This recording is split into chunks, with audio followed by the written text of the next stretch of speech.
G'day Dark Realmers, it's horror author and illustrator Michael J. Elliott here with you again, and today I'm going to be reviewing the 2006 movie Pulse. Hey, if this is your first trip to the Diaries, welcome! Thanks so much for joining us, and if you want to keep up with the best from the world of horror with book reviews, movie reviews, creepypasta and trivia, then hit that bell notification and the subscriber icon and you'll always be on top. Okay, Dark Realmers, Pulse. No, it's not a medical thriller, but it may have you maybe getting your heart rate a little bit up. We'll get into it right now. Yeah.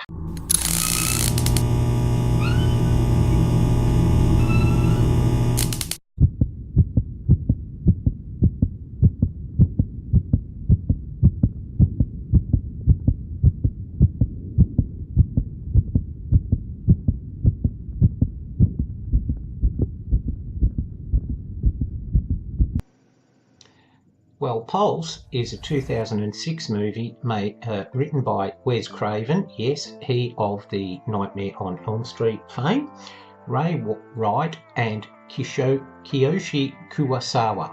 Okay, now it's based on an Asian film called Cairo, which is spelt with a K. And the film stars Kristen Bell as Mattie, Johnathan Tucker as Josh, and Ian Somerhadler as Dexter.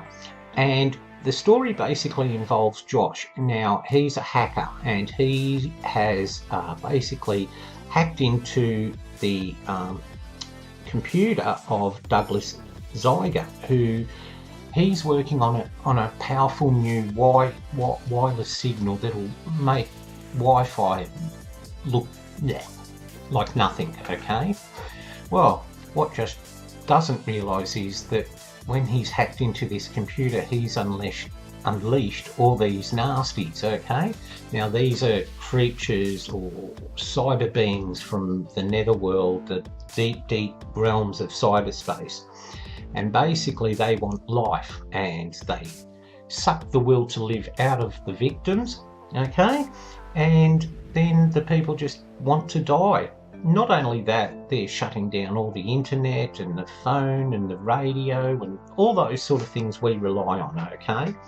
Now, when Mattie goes to visit her boyfriend Josh because she hasn't seen him for a while, he hasn't been at college, she sees he's completely, like almost a zombie. He's pale, there's rings on, he looks like he hasn't slept, and he hasn't. And she can't work out. He's got red gaffer tape or electrical tape all over the windows, and he says they're coming, and she doesn't know what he means. When she goes out the room, she comes back and finds that he's hung himself with a telephone cord. Okay, so that's a basic premise of the movie. Now, I haven't seen the original movie Cairo, but from some of the reviews I've read, okay, there's a lot of disappointment with this movie because of the remake never seems to have the same impact as the Asian original movies. Now, this does have some creepy moments, undoubtedly, okay, but it's nothing we haven't seen before, Dark Realmers. Now, there's a scene where Mattie is in the bath and then something creepy happens and she wakes up. Well, okay, does that remind you a little bit of Nightmare on Elm Stree? Maybe Wes Craven wrote that scene himself, okay? Now, the problem with the movie is that it combines two different sort of horror elements. There's the post-apocalyptic element of the whole world, not having the technology, no internet, no phone, no television. And that's addressed a little bit in the movie, okay? But not till towards the end, okay? And then there's the actual horror of these beings coming through and virtually decimating humanity. So we've got two distinct elements. We've got the horror element of these cyber nasties, and then we've got the end of the world. Now, the trouble with this movie is that it's not quite sure what to do with both elements. The end of the world scenario seems very much like it's tacked on at the end, okay? and that's not good. Apart from a few references where Mattie's watching TV and she sees news reports about people, you know, in a cluster area where internet is down and television and so forth.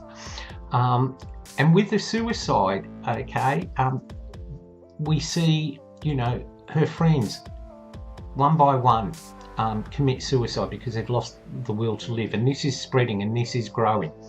Now it's full of jump cuts, very much that sort of cyber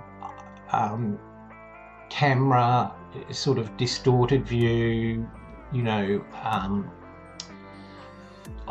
what's the word I'm looking for? Sorry, DarkRealmers. Yeah, you know, static and so forth, all those sort of things, okay? Now, it's all right as a horror movie. It's not going to frighten you a great deal because everything we've seen in a movie like this, we've seen before, okay? The nasty, it's just another type of nasty, okay? And this is, the best way I can describe this movie is The Grudge for the internet generation, okay? It's The Grudge or The Ring, yeah, The Ring for the internet generation, because it's all about, you know, what we download, masses of data, we don't know what we're downloading, and it plays on that fear of piracy, of, you know, internet viruses and so forth, and it takes it to the next level. Now, it's an enjoyable horror film, no doubt about that, but it's not one that's going to stick in your mind, DarkRealmers, okay? It's one that you'll just enjoy and you'll file it away under, yep, been there, done that, okay? Now, you may want to see the original Cairo and compare it. I'll have a look for that, and if I can find it, I will review it for you, DarkRealmers. But if you want to check out Pulse for yourself, you can do so at the link below, because there's a great horror channel here on YouTube called Kings of Horror, and they have some great indie full-length horror movies, okay? So there's a link below for you to watch it, all completely free, by the way, and of course you can get this movie on DVD too.